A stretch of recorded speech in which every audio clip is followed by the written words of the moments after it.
Your cancer is terminal. They're 4 words that cause a family to go from fighting mode to making the most of the time you have left. For one wife, she's looking back on the toughest time in her life and is thankful she didn't have to go through it alone. Mark and I met in 2010. We were introduced by friends. We actually lived 3 blocks away from each other.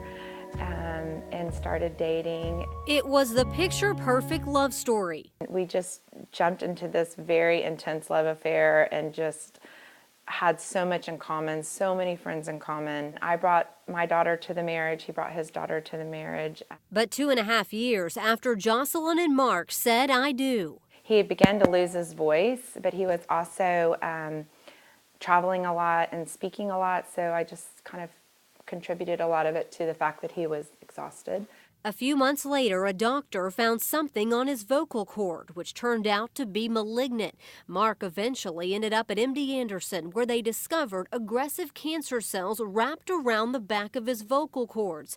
His voice box had to be removed. It was hard to think he was going to lose his voice forever.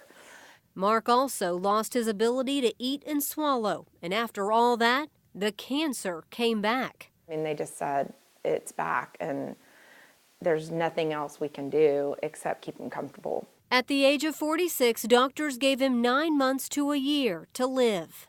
We got home, and we called Hospice Austin, and never did I think they were going to sit here in this living room and talk to me. My girls were strong, and we were locked arms, and we did what we needed to do, but it was a dark day. Jocelyn was 42 and faced with planning her husband's final days. And I'm thinking hospital beds and machines and all that, but what I didn't know is this wonderful team of people started showing up. There's actually data that shows that the journey of grief is eased when hospice comes in as soon as possible, preferably, and starts providing that support. Because then the family is able to relax a little bit and not have to be the only nurse, the only social worker, because you're playing so many roles that are exhausting and all-consuming when your loved one is dying.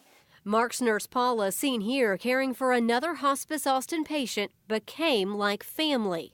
Anytime Paula came into the room, he just lit up like a Christmas tree. I'm not kidding. It was the cutest thing. He loved her. He told Paula every time she came to the house that she was his little angel, and that's how we felt about her, and that's how we feel about Hospice Austin. Paula also played a vital role in carrying out one of Mark's last wishes, taking his daughter Sophie on a trip to Boston where she was born. I'm like, there's no way. He's got feeding tubes. I had to feed him through his stomach at this point. We had so much medicine, and Paula was like, you can do it. He passed away just shy of our 4th wedding anniversary.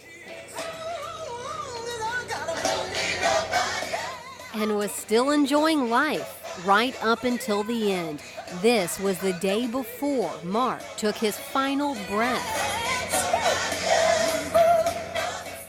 Unfortunately, it was about 60 days after Hospice Austin arrived, which is all the more reason that it was so amazing that they were here. And this is my daughter with him. She keeps this picture by her bed.